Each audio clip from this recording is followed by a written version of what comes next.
Bueno, estamos revisando la guía de la UNAM 2025, área de ciencias físico-matemáticas e ingenierías. Ahorita vamos a empezar con la sección de física. Ok, entonces dice la primera pregunta de la sección de física. Un auto arranca con una aceleración constante de 1.8 metros sobre segundo al cuadrado. Entonces vamos a ir apuntando los datos. Ah, uno, ¿sí? Vamos a poner aquí los datos. Segundito. Entonces, datos.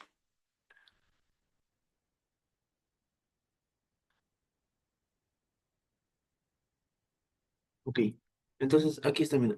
Pregunta uno dice, un auto arranca con una aceleración constante de 1.8 metros sobre segundo al cuadrado. Vamos a apuntarlo. Aceleración es igual a 1.8 metros sobre segundo al cuadrado.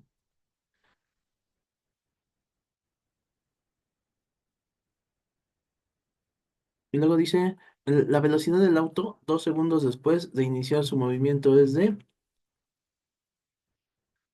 sea, nos dan el tiempo, nos están diciendo que el tiempo es igual a 2 segundos. Nos preguntan por la velocidad final. ¿Ok? No sabemos cuál es la velocidad final, ¿sí? Entonces dice, el auto arranca con una velocidad, con una aceleración constante. Como nos está diciendo que el auto arranca, nos está dando a entender que arranca desde cero, o sea que su velocidad inicial es igual a cero. Entonces vamos a anotar esto como velocidad inicial igual a cero. Se pone como o V0. Ajá, y esto es igual a 0 metros sobre segundo.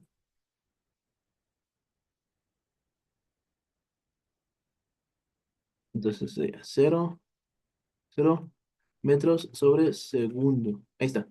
Velocidad inicial 0 metros sobre segundo, perdón, velocidad final es igual a, es lo que nos preguntan, ¿no? Es la incógnita del problema. Y nos dan el tiempo, nos dicen que son 2 segundos, ¿ok? 2 segundos después. Vamos a ver cómo se resuelve, mira, mucha atención. Para esto vamos a tomar en cuenta las siguientes fórmulas. Mucha atención. En el movimiento tenemos 5 fórmulas, ¿sí? En el movimiento con aceleración. Hay dos tipos de movimiento. Movimiento sin aceleración y movimiento con aceleración. Si no tiene aceleración, solamente tenemos velocidad es igual a distancia sobre tiempo. Es la única fórmula. Pero cuando tenemos movimiento con aceleración, entonces tenemos 5 fórmulas diferentes. Vamos a apuntarlo. Movimiento con aceleración. Entonces nuestras fórmulas serían las siguientes. Mira, distancia es igual a, paréntesis, velocidad inicial más velocidad final. Todo esto dividido entre dos y multiplicado por el tiempo. Esa sería la primera fórmula. La segunda fórmula dice lo siguiente. Velocidad final, velocidad final es igual a velocidad inicial más aceleración por tiempo. Mira, aunque no diga el signo de multiplicar, piensa que cuando hay dos letras juntas es porque se están multiplicando. ¿Ok? Entonces AT significa aceleración por tiempo. ¿Ok? Se están multiplicando. BF no son dos letras, solo es una. Es V con subíndice F, o sea, velocidad final. Igual VO, nada más es V con subíndice O, o sea, velocidad final y velocidad inicial. Listo. La tercera fórmula dice lo siguiente. X, X es igual a VO, o sea, velocidad inicial. Ah, por cierto, perdón, la X es la distancia. La X es la distancia, ¿eh? Entonces, distancia es igual a velocidad inicial, por tiempo, más 1 medio por aceleración por tiempo al cuadrado. La cuarta fórmula dice distancia es igual a velocidad final por tiempo. Aquí sería menos 1 medio de aceleración por tiempo al cuadrado. Y la quinta fórmula dice 2 por aceleración por distancia es igual a velocidad final al cuadrado, al cuadrado, este, ¿sí? Más velocidad inicial, no, pero menos velocidad inicial al cuadrado. Ahí está. Esas son las 5 fórmulas del movimiento con aceleración. Ahora, vamos a hacer una cosa con estas fórmulas. Las vamos a apuntar en una tablita. Ahorita te voy a explicar por qué. Voy a poner una tablita, insertar tabla en la que vamos a poner tres columnas y son uno, como son cinco, vamos a poner seis filas, o sea, una fila de más, ¿no? Así. Porque uno vamos a poner el número, o sea, el número de fórmula, o vamos a poner simplemente fórmula, así. Fórmula. Luego vamos a enumerarlas, la uno, la 2, la 3, la 4 y la 5. Así vamos a poder referirnos a la fórmula uno, la fórmula 2, la 3, la 4 y la 5 en cada caso, ¿no? Entonces la fórmula uno la vamos a poner aquí. Aquí sería, mira. Y ahí está. Ahora, lo que más nos interesa es lo que no contiene la fórmula. Lo que no contiene la fórmula. Mira, volvemos al principio. Haz de cuenta, cuando explicamos que el movimiento que no tiene aceleración, solo tiene una fórmula, solo hay una, que es velocidad igual a distancia sobre tiempo. Aquí hay que tomar en cuenta que la distancia se puede manejar como una d de distancia, pero también lo podemos poner como una x. ¿Por qué? Porque a veces la distancia, a veces el movimiento es en un plano horizontal y a veces es en un plano vertical. Mira, por ejemplo, acuérdate que hay dos ejes. El eje X es horizontal, entonces, este es horizontal y el eje Y vertical. Entonces, por eso es que a veces cuando la distancia a veces se refiere al plano horizontal, más bien al eje horizontal, perdón, entonces se pone la X. Y cuando es un movimiento vertical, como la caída libre, por ejemplo, entonces se pone una Y. Entonces, no te confundas, la X es la distancia, ¿de acuerdo? ¿Por qué X? Porque este es el eje X y este es el eje Y. Entonces nos referimos a la distancia de acuerdo al eje en el que se está moviendo. Igual lo puedes dejar como una d, o sea, velocidad igual a distancia sobre tiempo. ¿Sí? Ok, voy a borrar.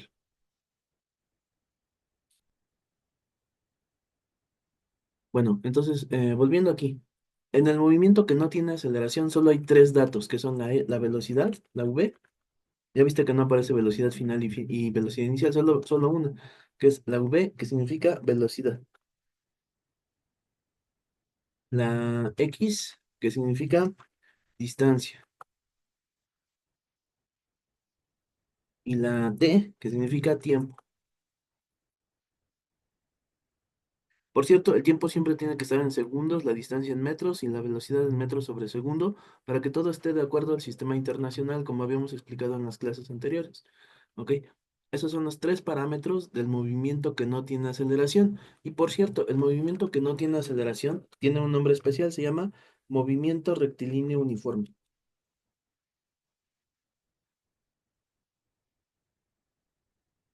Lo podemos abreviar como MRU.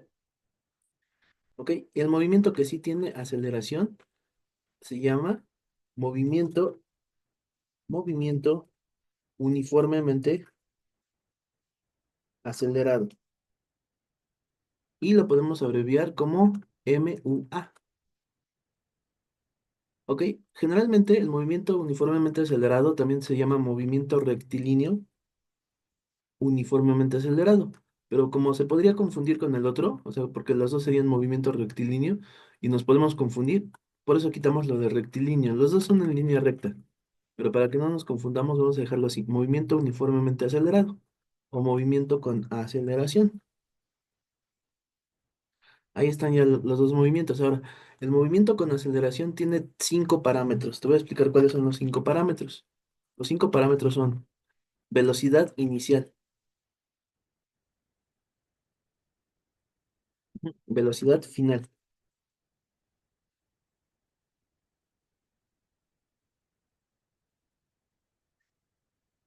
distancia. Ajá, que la distancia a veces puede ser Y, acuérdate si estamos en el eje Y o X en el eje X. Tiempo y nos falta una, que sería ah, aceleración, que es la más importante, ¿no? Aceleración. Esos son los cinco parámetros del movimiento uniformemente acelerado o movimiento con aceleración. ¿Ok? Por eso es que en las fórmulas lo que más nos interesa es cuál de esos cinco parámetros no contiene la fórmula. Por ejemplo, nuestra primera fórmula observa cómo tiene X, o sea, tiene distancia, tiene velocidad inicial, tiene velocidad final, tiene tiempo, pero no tiene aceleración. Y ese dato es el que más nos interesa. Déjame centrar la información aquí en la tabla. Aquí queremos que quede centrado para que se Así, creo, ahí está bien. Bueno, aquí tengo que centrarlo manualmente. Ahí está. Sí. Bueno, entonces ya tenemos ahí lo que no contiene la fórmula. Ahorita te voy a explicar por qué es lo más importante. Ahora, la segunda fórmula, si la revisas, la segunda fórmula no contiene por ningún lado aparece la distancia. Mira, no contiene distancia, ¿ya viste? Entonces vamos a poner aquí, no contiene distancia. La tercera fórmula, ¿qué es lo que no contiene? A ver, imagínate. Tiene distancia, tiene velocidad inicial, tiene tiempo, aceleración. Otra vez se repite el tiempo, pero le falta la velocidad final.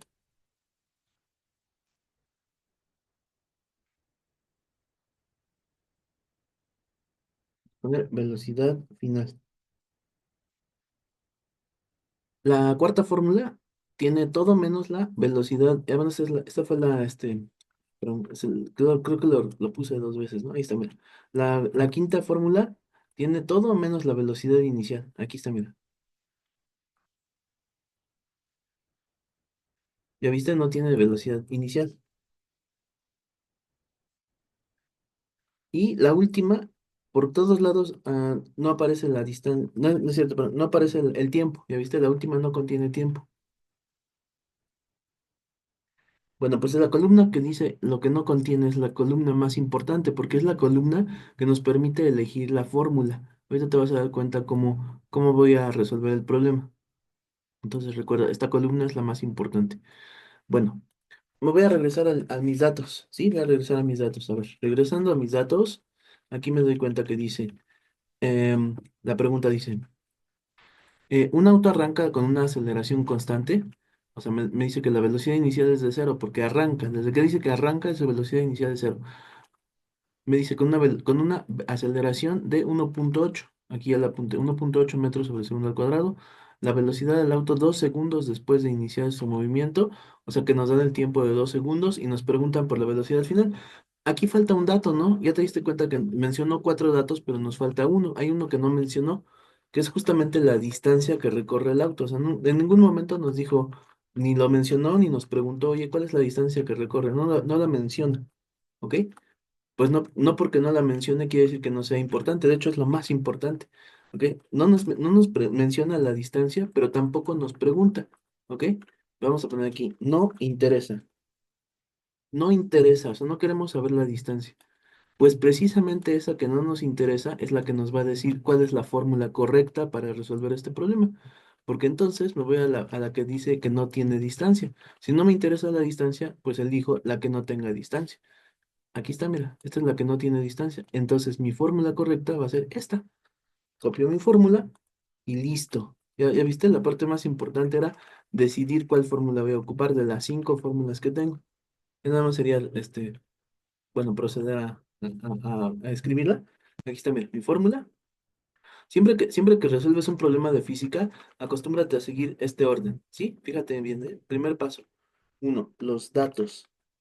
No más bien, el primer paso es entender el problema, ¿no? O sea, paso número uno, entender el problema. Ya lo entendimos, ya vimos qué tipo de problema es.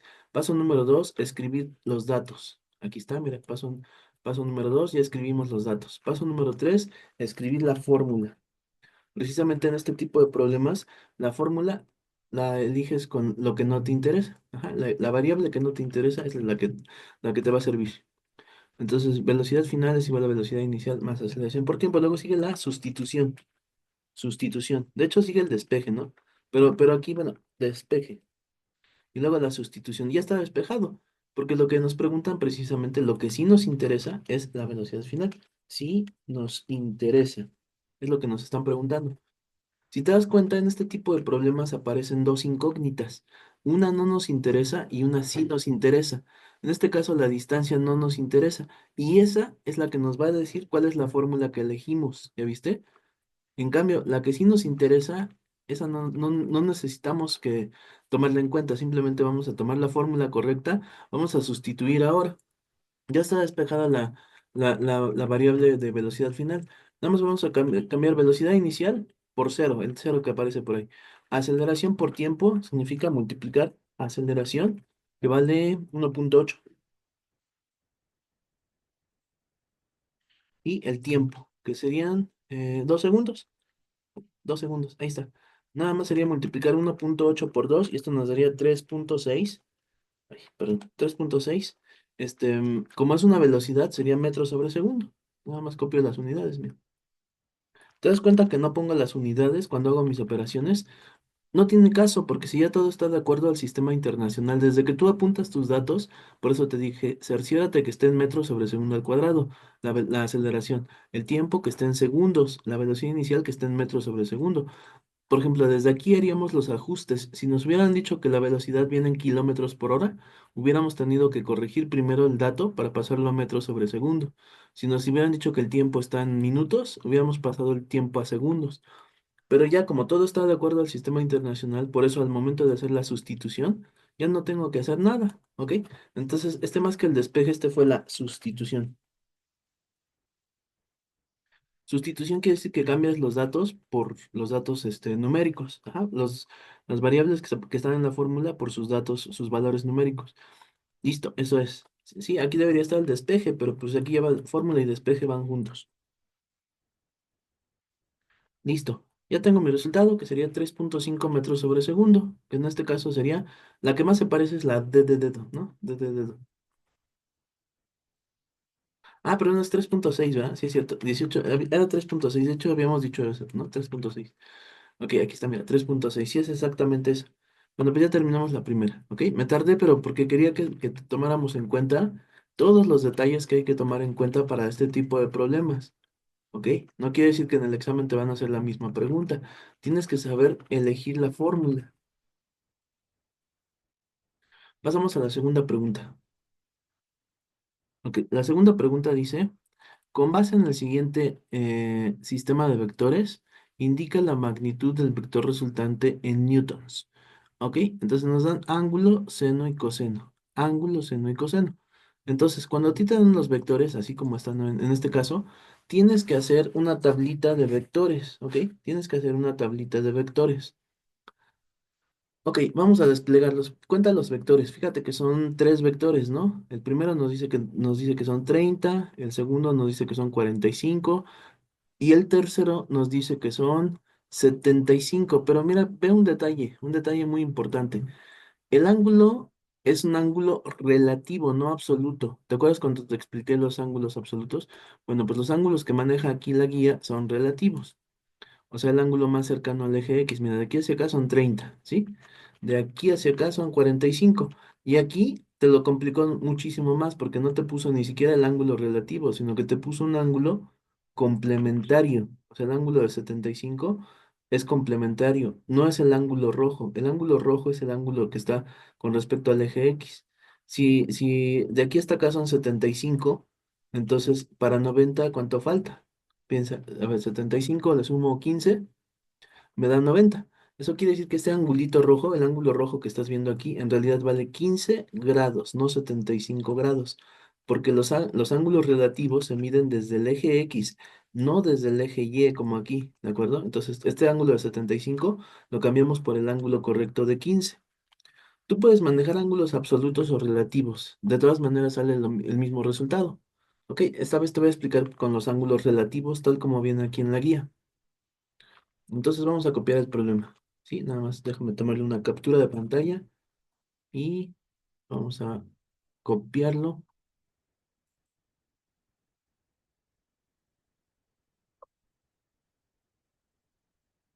segundito, por favor. Es que luego tengo que borrar los dibujos, se quedan aquí en la pantalla. Ahí está, mira. Borrar dibujos. Ya está. Listo. Entonces vamos a recortar nada más el puro dibujito y los ángulos y los valores que nos dan. Nos pasamos a Word. Pone aquí pregunta 2.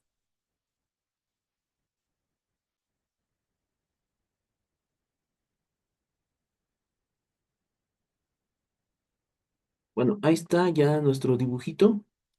Ese dibujito se llama diagrama de cuerpo libre, ¿de acuerdo?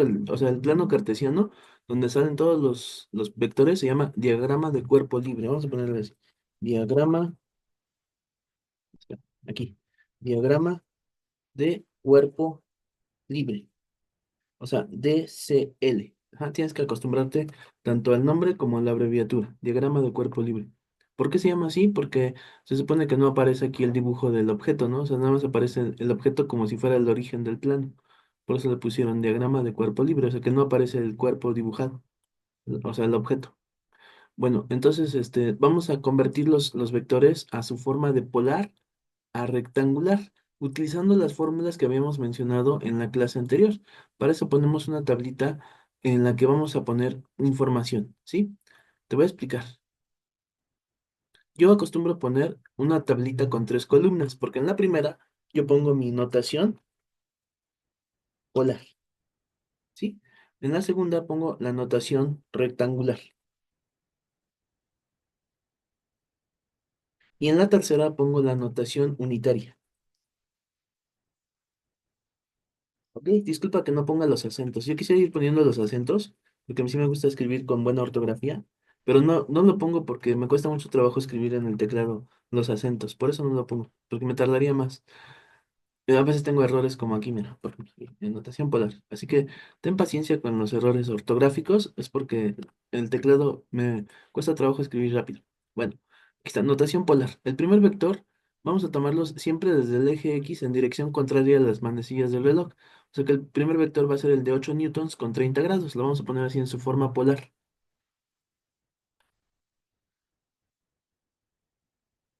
Entonces va a decir así, mira, 8 newtons, coma, 30 grados. ¿Listo? Ok. Luego, vamos a insertar filas aquí. Insertar filas. Espera. Segundo.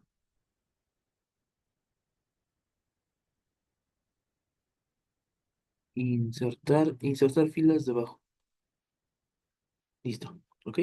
Son tres vectores, ¿no? El segundo vector es el de 10 newtons, 45 grados.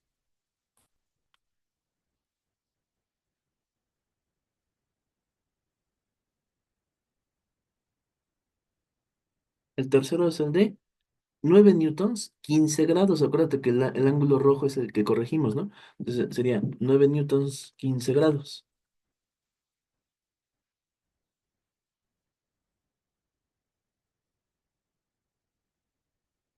Ok, listo, ya está. Ahora, no los estoy pasando a su forma de vector absoluto.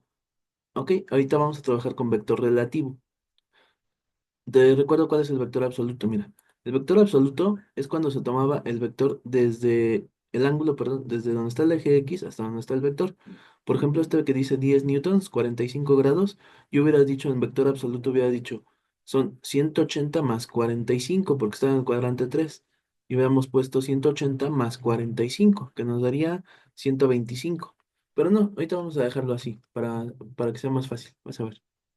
Listo. Entonces, vamos a llenar ahora la notación rectangular. ¿Te acuerdas que en la clase pasada te expliqué las fórmulas para pasar de notación polar a notación rectangular? Entonces, fíjate bien, las fórmulas eran así. Las fórmulas son x es igual a r por coseno de teta. Es igual a r multiplicado por coseno de teta. Espera, un segundo, por favor. Paciencia. Que tengo que mover los controles de Word y también los controles de Zoom. Entonces dice x es igual a r por coseno de teta. Ahí está. Y la y es igual a r por seno de teta.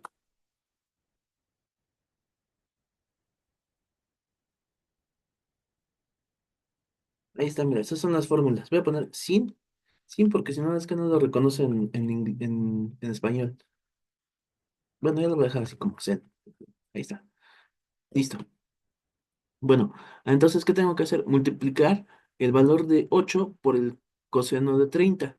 Pero mira, afortunadamente aquí nos hicieron el favor de poner el valor de seno y coseno de 30, seno y coseno de 45 y seno y coseno de 75. Aunque bueno, aquí podríamos pensar, pero no que el de 15 es el correcto y el de 75 no. Ahorita vamos a ver qué se va a hacer con esto. ¿Sí? Sí.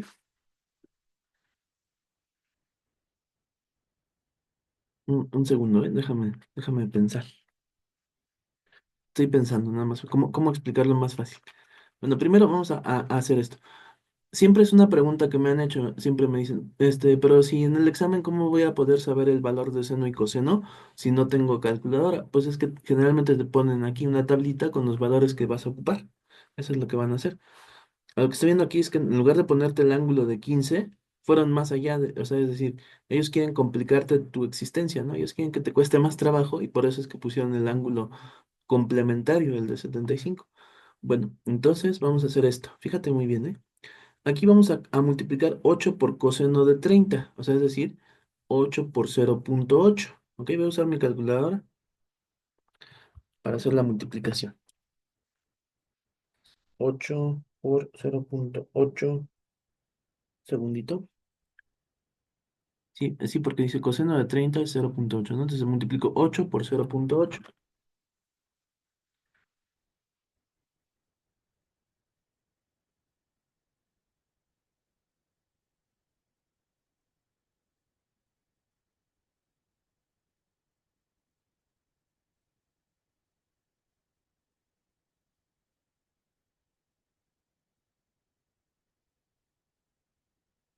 Y esto nos da 6,4, ¿ok? Vamos a apuntarlo aquí. Fíjate, la notación polar se pone así. Se pone como si fueran paréntesis, pero se van a poner estos paréntesis triangulares, como si fuera el signo de menor que mayor que. Ok, entonces son paréntesis triangulares. Vamos a poner 8 lo que nos dio ahorita, que fue 6,4. 6,4, que es la componente X del primer vector. 6,4, coma, coma. Y vamos a poner ahora vamos a multiplicar 8 por seno de 30, es decir, 8 por 0,5. Bueno, 8 por 0,5 es 4, ¿no? Entonces sería 4, o 4,0 lo puedes poner, ¿no? 4,0, hombre. Entonces vamos a comprobar aquí. Sería 8 por 0,5 es igual a 4. Ajá, pero lo puse como 4,0 para que todos tengan su decimal. ¿Ok? Listo. Luego, en el de 10, ¿qué tenemos que hacer? Multiplicar 10 por coseno de 45. Fíjate cómo el coseno y el seno de 45 son idénticos. Es la ventaja, ¿no? Entonces, si multiplico no, perdón, 10 por 0,7, pues me va a dar 7, ¿no? 70, más bien 7, pero 7,0. 7,0 y 7,0. Ah, pero aquí lleva coma, ¿eh? Aquí en la notación rectangular se pone una coma, así. Pero lo vamos a comprobar de todas maneras, para que veas que no hay duda. No debe de haber duda con eso. Dijimos que se multiplicaba 10 por 0,7. 10 por 0,7 y eso nos tiene que dar 7. De ahí por eso puse 7,0. Dijimos que para que todos tengan decimales, ¿no? Ahora, el último, dijimos que en lugar de... Ay, pues no sé por qué puse aquí 15 grados. Ay, no sé qué estoy haciendo. Es 9 newtons. Ah, no, sí está bien. Sí, 15 grados, no, sí está bien. Dijimos que el correcto es el de 15, ¿verdad? Ok. Entonces, tengo que multiplicar 9 por coseno de 15. Ah, pero no está por aquí. Entonces voy a usar mi otra calculadora, la que tengo aquí en la mano. Espérame, para comprobar cuánto vale el coseno de 15. Ahorita te voy a decir cuánto sale. Un segundito. Coseno de 15. Me dice que es 0,9. Fíjate qué casualidad, ¿eh? Y el seno de 15, fíjate bien, ¿eh? Estoy usando mi otra calculadora. Seno de 15. Me dice que es 0,3. O sea, qué casualidad. Bueno, me dice 0,20 y tantos, ¿no? Pero se redondea a 0,3. O sea, ¿qué quiere decir esto? Que si a ti te dan un ángulo complementario de 15, o sea, el ángulo incorrecto, el ángulo de 75, en realidad nada más tienes que pensar que están al revés. O sea, es decir, el coseno de 15 sería el seno de 75 y el seno de 15 es el coseno de 75. Es como si estuvieran cambiados de lugar nada más. ¿Sí me explico? Entonces aquí, ¿qué tengo que hacer? Multiplicar 9, o sea, el valor de los newtons, 9 por se supone que es el coseno, pero lo voy a multiplicar por el seno de 75, que viene siendo el coseno de 15. Espero no confundirte. A ver, aquí dice 75, que es el dato incorrecto. El correcto debe decir 15. Nada más haz de cuenta que están al revés. Mira, el 0,3 va donde dice seno y el 0,9 va donde dice coseno. Nada más. Usa tu imaginación. Imagínate que aquí en lugar de 75 dice 15 Imagínate que aquí, el donde está el 0.3 va el 0.9. Y donde dice 0.9 dice 0.3. Por eso tienes que usar mucho la imaginación. Entonces voy a multiplicar 9 por 0.3, perdón, 9 por 0.9, que sería el coseno, aunque aquí está en el seno, ¿verdad? Pero está al revés. 9 por 0.9, ese sería el coseno, ¿sí? Voy a usar mi calculadora. 9 por 0.9 me da 8.1. ¿Ya viste? Voy a copiar esto.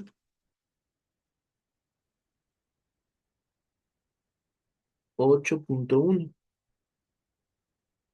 Y luego voy a multiplicar 9 por 0.3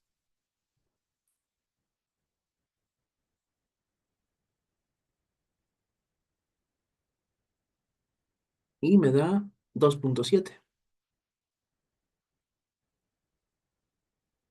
Listo, ya está.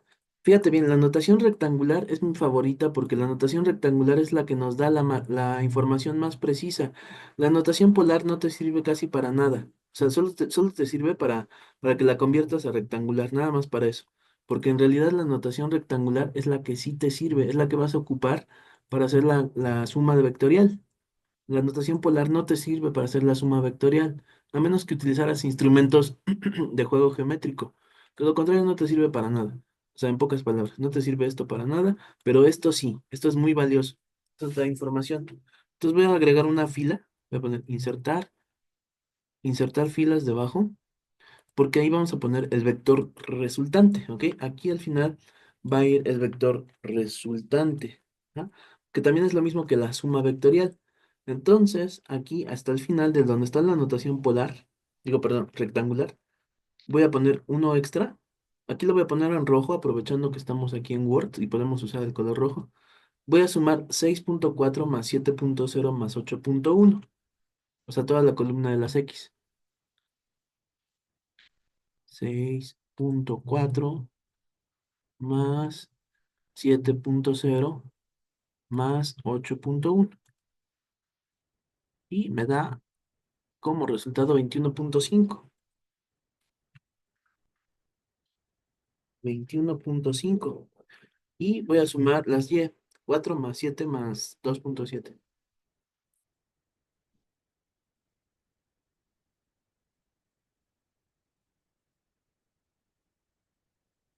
Me da 13.7.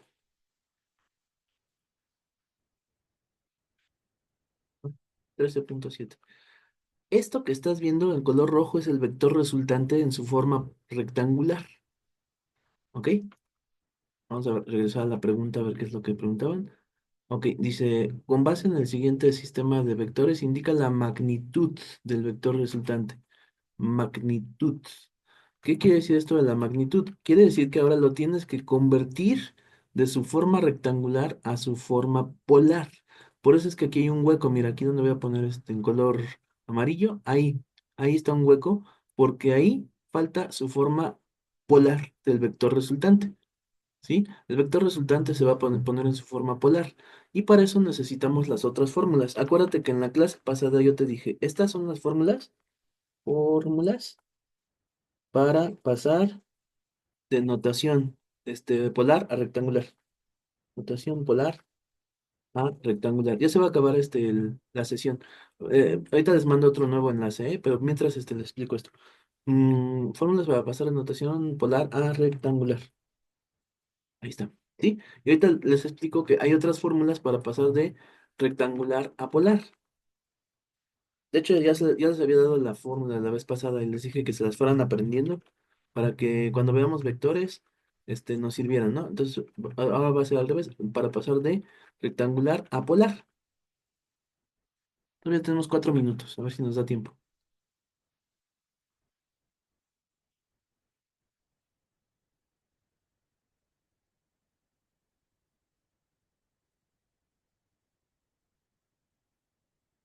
Ok, entonces, ¿cuáles eran las fórmulas? Las fórmulas eran dos, unas para la magnitud y otra es la dirección. Magnitud, que era la de R, R es igual a la raíz cuadrada Por eso es que en los resultados vienen puras raíces, ya viste, la raíz cuadrada de x cuadrada más y cuadrada.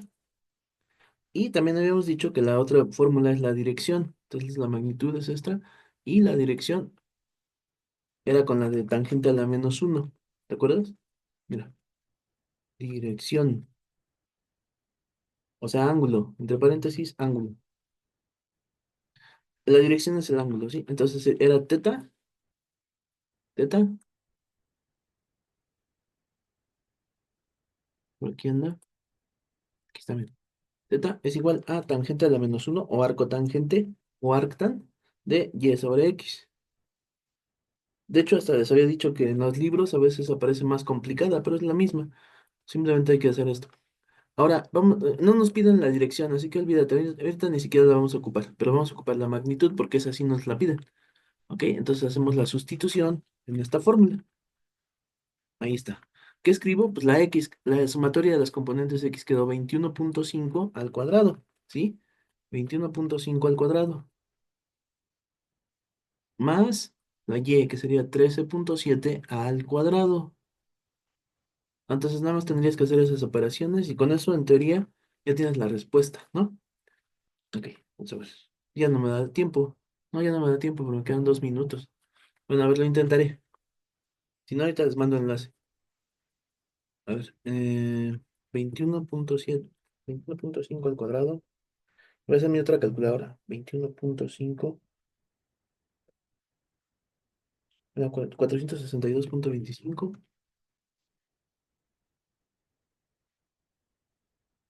más 13,7 al cuadrado.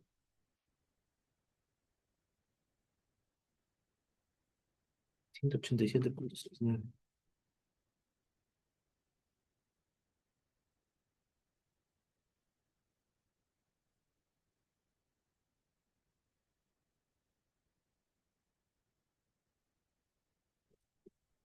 32,25. 649,94.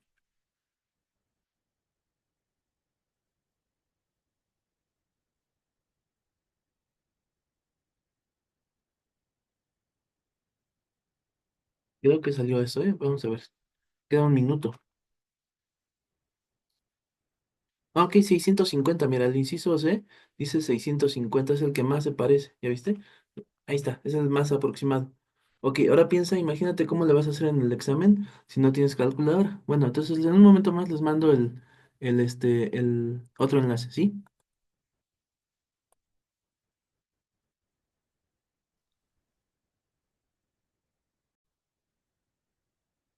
Vamos a comenzar. Estábamos viendo acerca de las preguntas de la guía de la UNAM, la sección de física, y estamos viendo concretamente el área uno, de la guía del área uno, o sea, de físico-matemáticas. Después vamos a revisar las demás guías. Bueno, entonces, continuamos.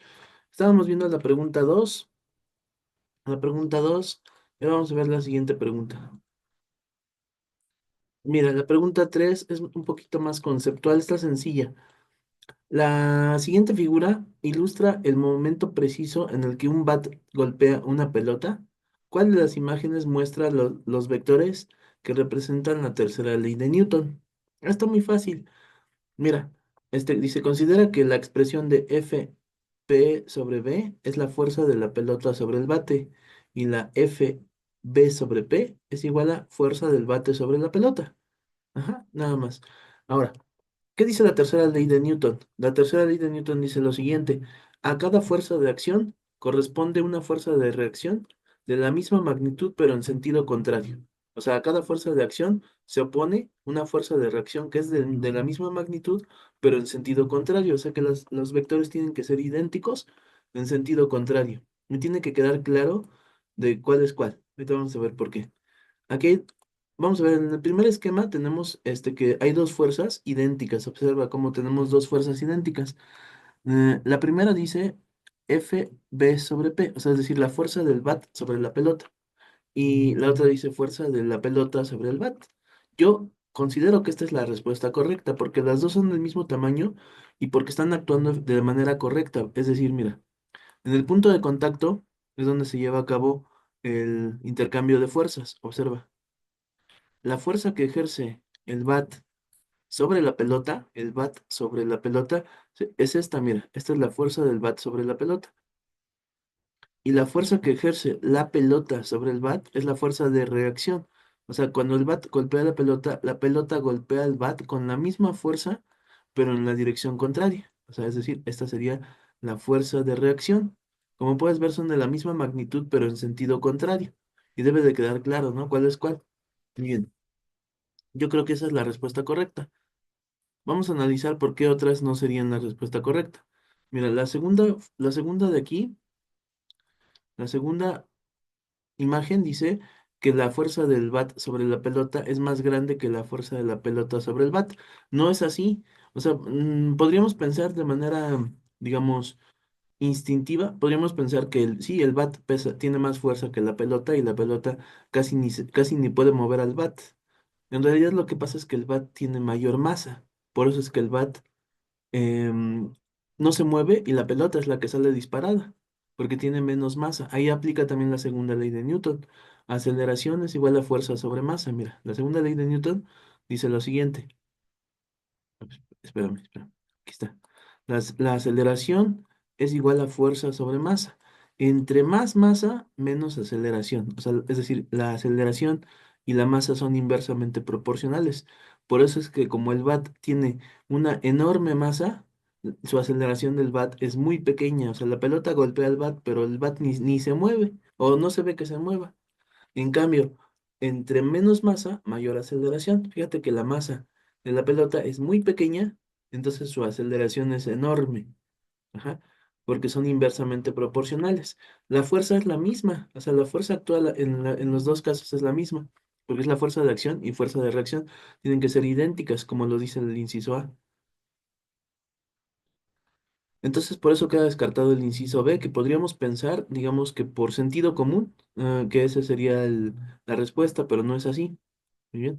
La tercera dice que la fuerza de la pelota sobre el bat actúa sobre la punta, y no es así, no es que actúe sobre la punta, sino que sale de la punta hacia allá. Esa sería la fuerza de la pelota sobre el bat.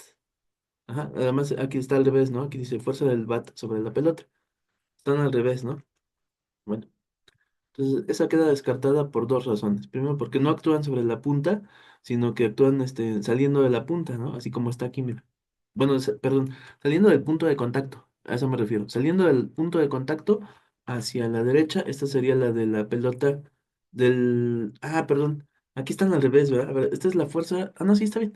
Fuerza del bat sobre la pelota y esta es la fuerza de la pelota sobre el bat. No, sí está bien, sí está bien. Por un momento dudé, pero no, sí es la correcta.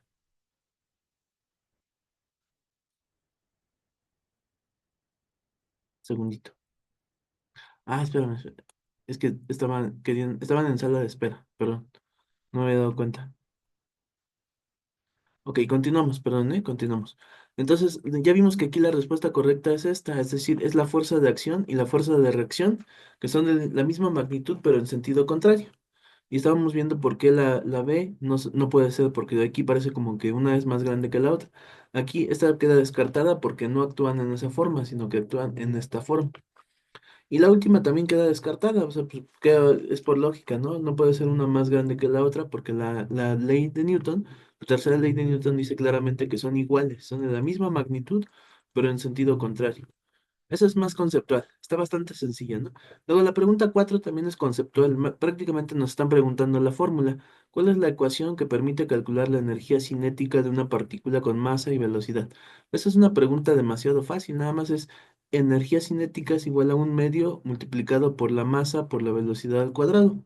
Esta es la única fórmula de la energía cinética, ¿ok? Aquí no nos podemos equivocar, pero aquí hay un detalle muy importante, mira, fíjate bien en esto.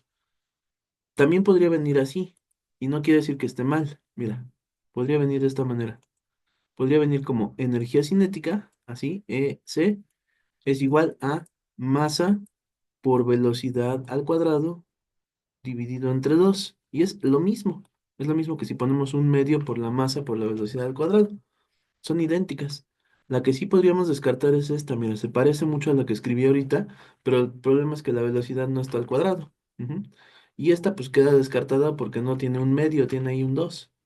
Y esta, pues por todas las razones la descartamos, ¿no? Muy bien, entonces ya vimos cuál es la correcta. Después, en la clase vamos a ver ejemplos de cómo se aplica la fórmula de energía cinética, cuando lleguemos al tema, ¿sí? Muy bien, seguimos. Entonces la pregunta 5 dice, un sistema se encuentra en equilibrio térmico cuando, o sea, en equilibrio térmico quiere decir lo siguiente, es como cuando pones un objeto caliente en contacto con un objeto frío. El objeto caliente empieza a perder calor. El objeto frío no es que pase su frío al caliente, ¿no? El frío no existe. El frío es la ausencia de calor. Entonces el caliente le pasa su calor al frío, hasta que los dos están en equilibrio térmico, es decir, que tienen la misma temperatura. Y por lo tanto ya no puede haber más intercambio de calor. El intercambio de calor solo ocurre cuando hay una diferencia de temperatura. Entonces dice, un sistema está en equilibrio térmico cuando A, en un proceso su temperatura no varía. Mm, No creo que esa sea la respuesta correcta. En un proceso su temperatura no varía, no tiene que ver con el equilibrio térmico. La temperatura es igual a la de otro sistema con el que está en contacto térmico. Esa sí sería la respuesta, ¿no? La B. Luego, se calienta por un medio de trabajo, no tiene nada que ver. Su presión y su masa permanecen constantes, no tiene nada que ver. Ok, entonces un sistema está en equilibrio si la temperatura de los dos cuerpos o tres cuerpos o los que estén en contacto ya es la misma y entonces ya no va a haber un cambio de intercambio de energía térmica. Ok, entonces ya quedó. Esa fue la 5. Esa es la siguiente pregunta. Pregunta 6. Aquí está. Mira. Esta pregunta está bastante difícil, así que esta me la voy a saltar un poquito, ¿sí? Me la voy a saltar y luego en la siguiente clase la resolvemos con más detalle. La estaba yo tratando de resolver ahorita y va a estar muy laborioso. Creo. Ok, vamos a ver la 7. La 7 dice, calcula la frecuencia de la luz de color rojo con una velocidad de 300.000 kilómetros sobre segundo y una longitud de onda de 7 por 10 a la menos 7 metros. Vamos a copiarla. No, está fácil. Mira, vamos a hacer una captura de pantalla. Ya la hicimos. Y ahora vamos a recortar la pregunta para tener la información a la mano. Sí, ahí está. Dice, calcula la frecuencia de la luz rojo con una velocidad. Vamos a apuntar la velocidad. Aprovechamos para repasar lo de notación científica.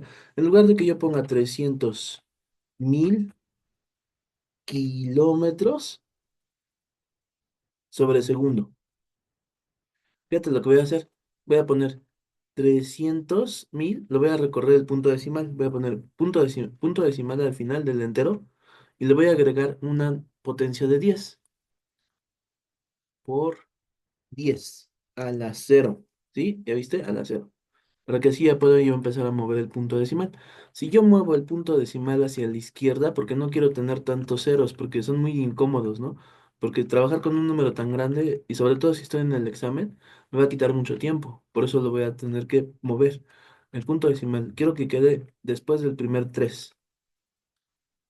Se mueve entonces uno, 2, 3, 4 y 5. Y quedaría como 3. Quitamos todos estos ceros y queda, como lo moví 5 lugares, ok, vamos a repetirlo. Sí, ¿no? Se movió 5 lugares, entonces, ¿qué vamos a hacer? Pues sumarle 5, ¿no? Se movió hacia la izquierda, aquí se le suman 5.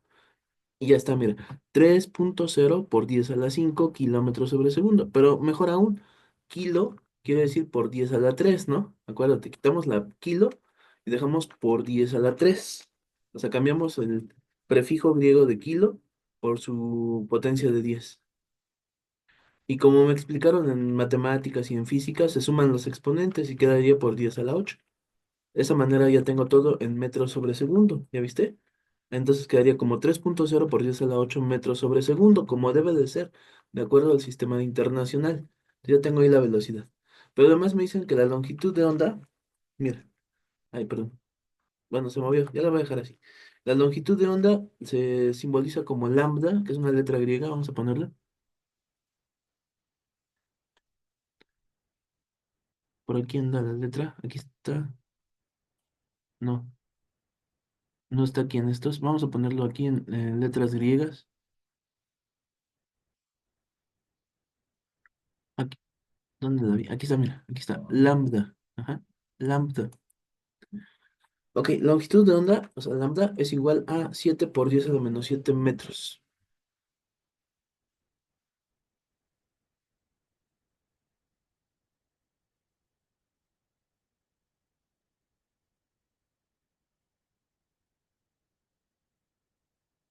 Ahí está, mira. Sí, listo. Entonces, ahora necesitamos una fórmula, ¿no? Ahí están mis datos, acuérdate. En física necesitamos seguir 7 pasos. Apúntalos, son 7 pasos. Paso número uno. Uno, entender el problema. Entender el problema.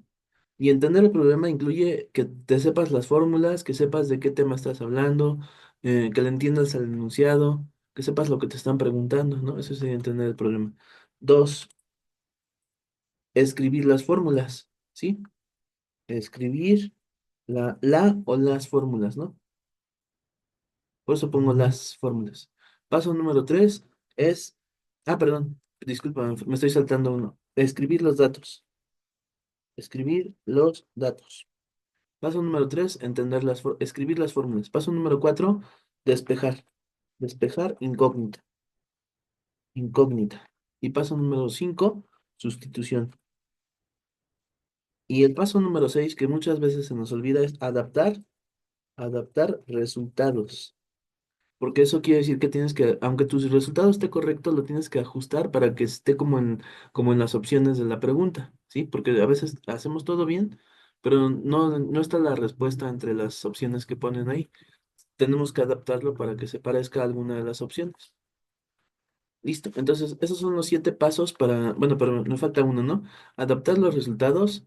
Me faltó uno, ¿verdad? Disculpa. Hasta realizar operaciones. Realizar operaciones. ¿Sí? Son 7 pasos, ¿sí? Entender el problema, escribir los datos, escribir las fórmulas, despejar incógnitas, sustitución, realizar operaciones y adaptar resultados. Listo, esos son los 7 pasos. Voy a borrarlos, nada más voy a ir poniendo así. Mis datos, ya entendimos el problema, ya tengo mis datos. ¿Qué necesito? Mi fórmula. Está muy fácil. Ok, ¿cuál es la fórmula para esto? Es longitud de onda, velocidad es igual a longitud de onda por la frecuencia. ¿Sí? Así es. Para que te acuerdes de esta fórmula, acuérdate de esta frase. Ay, perdón.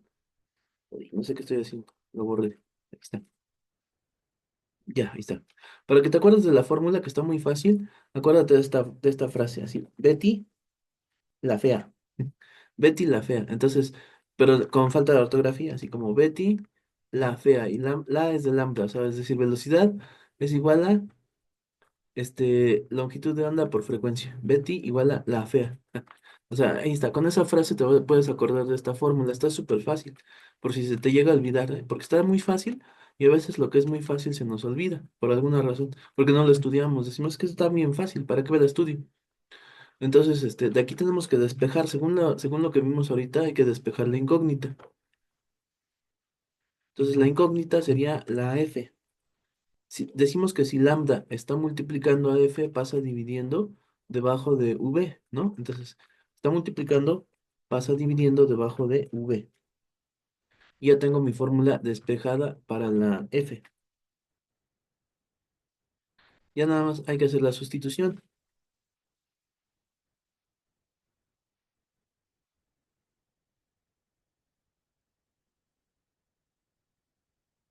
Bueno, aquí estoy poniendo todos los nombres, pero igual en el examen no te va a dar tiempo de estar poniendo datos, fórmula, sino que hacer todo en el orden como debe de ser. Entonces la sustitución sería velocidad, que ya está en metros sobre segundo, que es como debe de estar.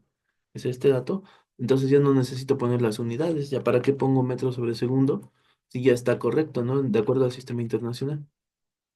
Nada más pongo así y luego la longitud. Listo, ahí está. Hacemos las operaciones. Voy a dividir 3 entre 7.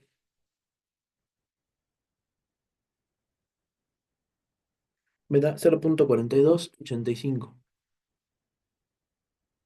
Y las potencias quedarían como, fíjate, la potencia de 10 que está en la parte de abajo, habíamos dicho, se sube, ¿no? O sea, es decir, quitamos esta de aquí, la ponemos arriba junto al 10 a la 8 pero su exponente pasa de negativo a positivo, así.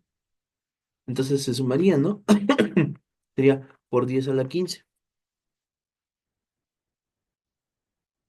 ¿Ok? Hasta ahí ya terminé de hacer mis operaciones, que es lo que dicen los pasos de los problemas en física. Ahora tengo que ver mis opciones, a ver si viene así. Dice 0.4285 por 10 a la 5. La que más se parece es la D de dedo. Ujú, se parece. Pero aquí hay un problema. Ah, que son 15, ¿verdad? Por 10 a la 15, pero no le puse el número. Es por 10 a la 15, disculpa. Ahora sí, aquí hay un problema que no se parece, porque aquí dice 4.28, o sea que el punto decimal está entre el 4 y el 2. Entonces lo que voy a hacer es mover el punto hacia la derecha. Fíjate, lo muevo a un lugar hacia la derecha. Estoy haciendo lo de adaptar la solución, ¿no? Adaptar el resultado. Muevo el punto decimal y le resto uno al exponente. Entonces aquí quedaría como a la 14. 4.28 por 10 a la 14. Y ahí está, mira, sería el inciso D de dedo. Listo, ya quedó. Ahí está, seguimos todos los pasos de cómo se resuelve un problema en física. Ok, entonces vamos a pasar a la siguiente pregunta. Las que están muy difíciles no las voy a resolver ahorita para revisarlas con más detalle y explicarles de la forma más fácil posible. Ajá. Entonces vamos a pasar a la 8. La 8 dice, la interferencia entre dos ondas mecánicas puede generar franjas claras y oscuras. Lo anterior se debe a la conservación de la longitud de onda, energía, difracción, polarización. Ok, esta sí, esta más bien, estas se las debo, la voy a investigar. Y esta no me acuerdo. Aquí sí, sí, la verdad es que no me acuerdo. La voy a investigar. Sí lo sabía, pero ya se me olvidó. Entonces, vamos a pasar a la siguiente. Dice, una carga Q, que es esta, se encuentra en el centro de un círculo y sobre el perímetro a una distancia R están situadas 12 cargas Q minúsculas, ¿no? La Q mayúscula es la carga que está en el centro y la Q minúscula son las que están alrededor. Eh, situadas 12 cargas Q uniformemente distribuidas como se muestra en la figura, ¿ok? Entonces dice aquí la pregunta, ¿cuál es la fuerza neta que experimenta Q mayúscula debido a las 12 cargas Q positivas? Pues fíjate, si todas están en forma uniforme, o sea, que están distribuidas de forma uniforme, todas la están rechazando. Es decir, todas las cargas pequeñas están rechazando a la carga grande porque las cargas iguales se rechazan mutuamente. Entonces, prácticamente se van a anular porque pues todas apuntan, mira, esta se anula con esta. Ajá, es decir, el efecto de esta se anula. Todas están de forma uniforme. Esta se anula con esta. Y así consecutivamente. Todas anulan, por lo tanto, yo creo que la respuesta correcta sería cero.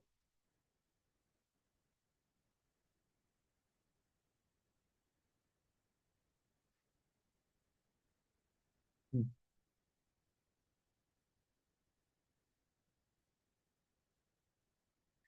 Vamos a ver la siguiente pregunta. Dice, por un cable que tiene una resistencia eléctrica de 10 ohms, circula una corriente eléctrica que tiene 10 amperes. ¿Cuál es el voltaje del cable? Esta pregunta está bastante fácil. Vamos a apuntarla. Pregunta 10.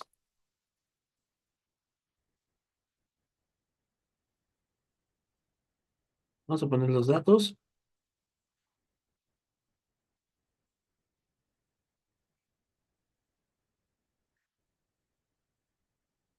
Dice aquí, dice que tiene una resistencia de 10 ohms. Eso se apunta como R es igual a 10 ohms.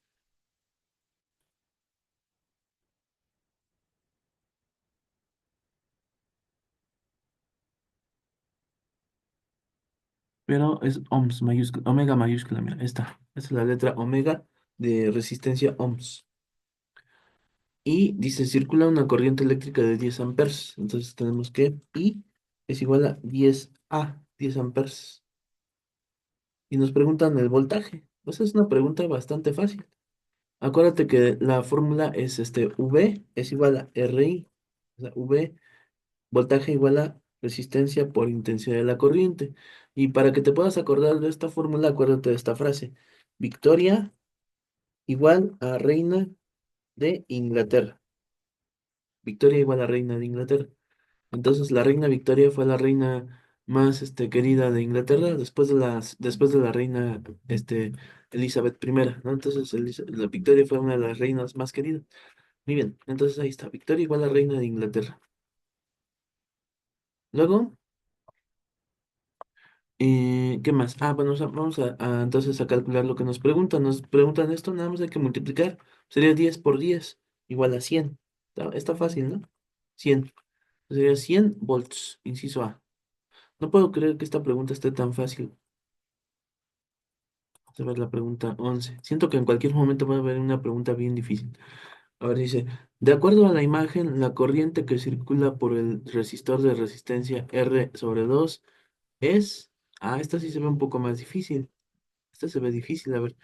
Dice, de acuerdo a la imagen, la corriente que circula por el resistor de resistencia R/2 o R2. Ahí es lo que no estoy entendiendo. A ver, es igual a...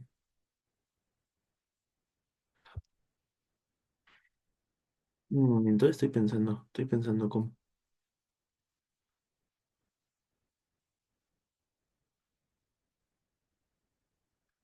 De acuerdo con la imagen. Bueno, mira, primero, lo que estoy viendo en la imagen es lo siguiente. Hay un circuito eléctrico.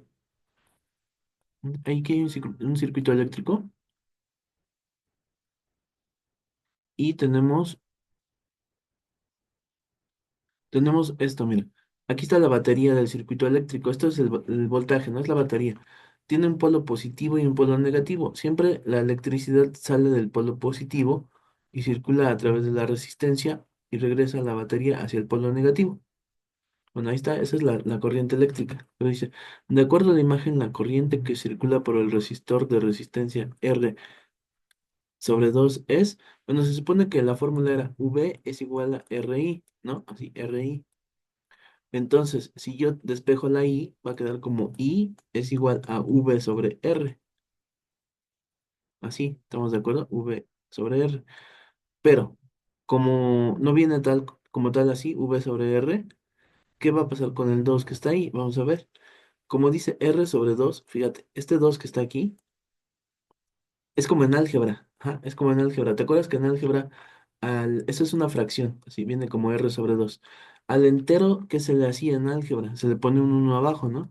Entonces la V de vaca, el voltaje, es el entero. Le vamos a agregar el uno como en álgebra, como cuando estábamos en matemáticas. Mira, entonces se le va a poner aquí V sobre uno. Y se aplica la famosa regla del sándwich, extremo por extremo arriba, o sea, va a quedar como 2V y medio por medio abajo, o sea, uno por R. Entonces va a quedar como 2V sobre R, que coincide con esta de aquí, ¿ya viste? 2V sobre R. Bueno, es lo que yo creo. De todas maneras, voy a checar las respuestas a ver si están bien. Ahorita nos quedamos con esta.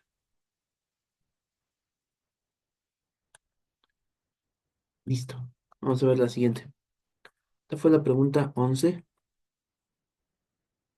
Vamos a ver la siguiente pregunta. Esta se ve difícil. Bueno, no creo. Determina la resistencia total del circuito que se representa en la imagen. Más o menos. O sea, de hecho es un circuito mixto. Este tipo de circuitos mixtos se tienen que ir simplificando. Eso lo vamos a ver con más detalle. Así que esta me lo voy a saltar tantito. Lo vemos en las siguientes. Ok, vamos a ver la siguiente. Dice tres recipientes idénticos, A, B y C. Aquí están los tres recipientes. Contienen la misma cantidad de diferentes líquidos. Las densidades de los líquidos son, fíjate, nos dice aquí. La densidad de A, o sea, mira, la densidad se simboliza con este símbolo que estoy escribiendo. Se llama la letra RHO, es una letra griega, ¿de acuerdo? Y ese es el símbolo de densidad. Como aquí en la computadora o los que escribieron el examen no tienen la Rho, por eso ponen algo parecido a una P minúscula, ¿no? Entonces ahí se ve como si fuera una P minúscula, pero es la densidad, ¿de acuerdo? Entonces dice, tres recipientes idénticos A, B y C contienen igual cantidad de diferentes líquidos con densidades que dice que la densidad ρ, ρA es mayor que la densidad de B, o sea, la B, ρB, como dijera ρB.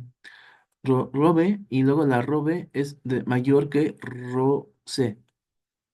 como si dijera roce. Bueno, aquí, entonces, la densidad de A es mayor que la densidad de B y luego la densidad de B es mayor que la densidad de C. O sea que la A tiene mayor densidad que B y B tiene mayor densidad que C. Eso es lo que se tiene que entender con el símbolo de mayor que. Fíjate que el símbolo de mayor que siempre piensa que las patitas apuntan al más grande y el pico apunta al más pequeño, siempre, siempre. O sea que así estamos comparando que este es mayor que este. Y a su vez, este es mayor que este.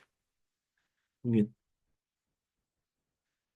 Luego dice, ¿cómo, cómo es la presión en la base de los recipientes? Dice, tres recipientes. Ok. Bueno, pues tenemos la siguiente fórmula. Mira, presión es igual a densidad, ojo, densidad por gravedad por altura. Donde la altura, la H que ves aquí, la H es la altura, en realidad se refiere a la profundidad, o sea, es decir, la altura desde la superficie hacia abajo. No de abajo hacia arriba, sino de arriba hacia abajo. Eso se refiere a la altura, es la profundidad. Densidad por gravedad por altura. Eso quiere decir que como es una fórmula en la que la presión y la densidad son directamente proporcionales, y eso lo vamos a ver después, lo de directamente proporcionales, aunque ya lo mencionamos en álgebra, acuérdate que en álgebra mencionamos que si está uno a cada lado del signo igual en el mismo nivel de fracción, o sea que los dos están arriba, los dos están abajo, son directamente proporcionales. Entonces, si la densidad aumenta, la presión aumenta. Si la densidad disminuye, la presión disminuye, son directamente proporcionales. O sea que el que tiene más densidad también tiene mayor presión. Eso debe de quedar clarísimo. Entonces dice, mm, nos preguntan aquí cómo es la presión en la base. Ah, pues es muy fácil, ¿no? Está muy fácil, yo creo. A ver. Que la presión de A es igual a la de B y a la de C. No, no puede ser la misma presión, porque son líquidos distintos con diferente densidad. El que tiene más densidad tiene más presión. Entonces la presión de A tiene que ser mayor que la de B y la de B tiene que ser mayor que la de C. O sea que aquí la respuesta sería la B, el inciso B. Está fácil, ¿no? Realmente está bastante fácil. Es que hay algunas preguntas que son extremadamente fáciles y otras que son difíciles. Dice, a través de una lente convergente de 30 centímetros de radio pasan rayos que forman una imagen a 20 centímetros de distancia de la lente. ¿A qué distancia se encuentra el objeto real de la lente? Bueno, esta también la vamos a dejar pendiente. A ver, me están marcando que ya queda poquito tiempo, 10 minutos. Dice, actualmente se concibe la luz como un comportamiento dual. Esto se refiere a que se le considera como partícula y onda. Bueno, vamos a hablar acerca de esto. Resulta que han habido tres teorías a lo largo de la historia. Ajá, la teoría corpuscular de la luz. La teoría corpuscular de la luz la formula Isaac Newton, principalmente Newton, ¿no? Otros también, pero Newton es el principal, ¿no? Y dice que la luz está hecha de partículas. La teoría ondulatoria de la luz que la refiere Richard Huygens. Y él se refiere a Huygens, que se refiere a que la luz está compuesta por ondas. Y finalmente una teoría mixta es la teoría de dual onda-partícula de Maxwell, que nos dice que la luz es al mismo tiempo onda y partícula. Onda y partícula. Entonces aquí sería, pues es partícula y onda, el inciso A.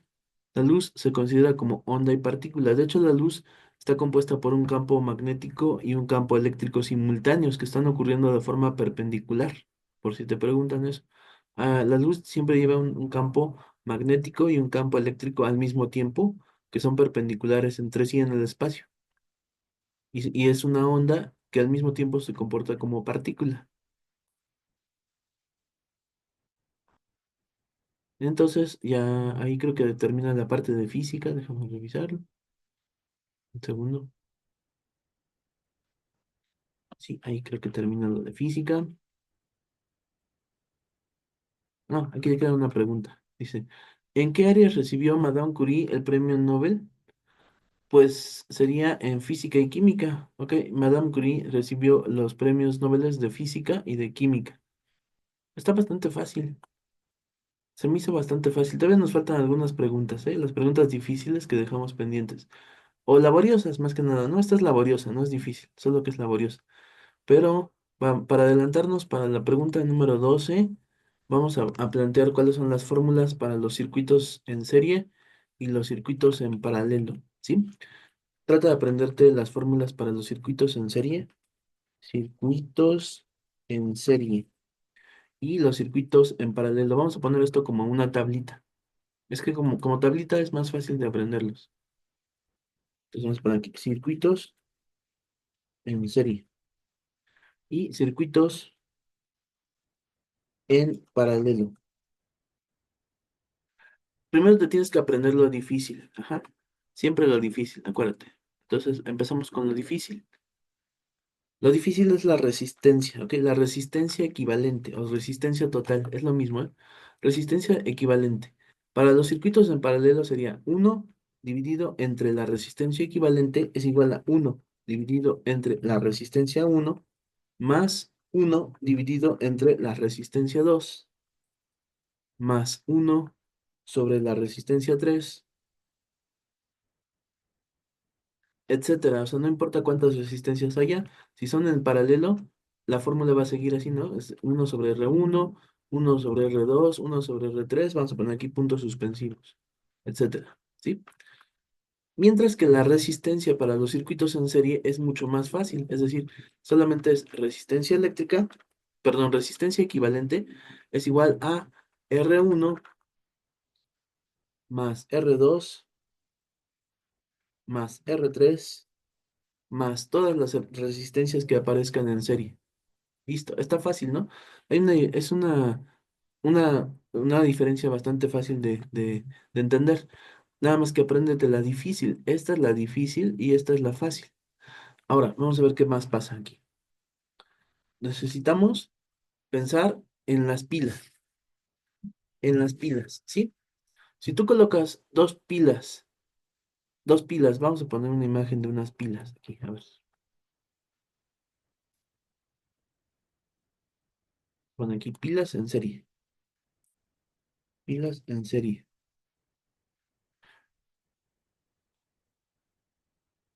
Mira, aquí puedes ver unas pilas en serie. Fíjate, por ejemplo, en esta imagen, dice aquí que la primera batería es de 12 volts, la segunda es de 12 volts y la tercera es de 12 volts. Cuando las pilas están en serie, ves lo que pasa con el voltaje total. El voltaje total es una suma, ¿no? O sea, es como si se sumaran todos los voltajes, ¿ya viste? Eso pasa con las pilas en serie, ¿ok? Entonces, en serie los voltajes son una suma. Perdón. Entonces, espera. Aquí vamos a poner voltaje equivalente o voltaje total. Es igual a voltaje uno más voltaje 2 más voltaje 3, etcétera. ¿Sí? Ponemos puntos suspensivos porque pueden ser 20 voltajes. ¿Sí? Muy bien. En cambio, ¿qué pasa con los circuitos en paralelo? Los circuitos en paralelo aquí es muy fácil. Todos los voltajes son iguales. Simplemente sería voltaje equivalente es igual a voltaje uno igual a voltaje 2 igual a voltaje 3, etcétera. Entonces vamos a poner voltaje equivalente es igual a voltaje uno igual a voltaje 2 igual a voltaje 3, perdón, igual, igual a voltaje 3, etcétera. Sí, estos serían los circuitos en paralelo. Vamos a poner una imagen de pilas en paralelo.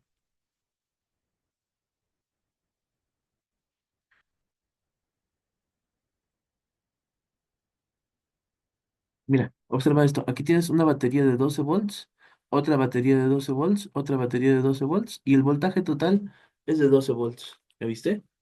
O sea que el voltaje equivalente es de 12 volts. Bueno, es el mismo que los voltajes individuales. Es una ventaja de los circuitos en paralelo. Ahora, si siempre piensa en esto, la intensidad de la corriente va siempre al revés de lo que dice el voltaje, ¿no? Por ejemplo, si en los circuitos en serie los voltajes equivalentes son una suma, las intensidades equivalentes son todas iguales. O sea, es decir, la I1 es igual a la I2 y es igual a la I3. I1 es igual a I2 y esto a su vez es igual a I3, etcétera, etcétera, etcétera. ¿Sí? Y en cambio en los de paralelo es al revés.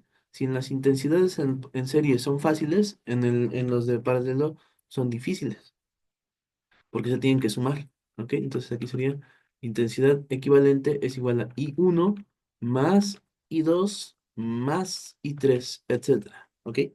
Y eso lo complica. Siempre ya cuando estás trabajando con circuitos, las fórmulas que llevan una suma son complicadas. Ajá, eso se complica. Las que lleva todo igual, pues son fáciles porque son todas iguales, ¿no? No es lo mismo que tengas que sumar, a que digas, ah, pues como está en serie, todas las intensidades son iguales. O como está en paralelo, todas las intensidades se tienen que sumar. ¿Sí? Esa es la diferencia. Muy bien. Entonces trata de aprenderte esas fórmulas para que después sea más fácil resolver este problema. Este, por ejemplo. Entonces, por hoy vamos a terminar y continuamos mañana. Que descansen. Hasta mañana.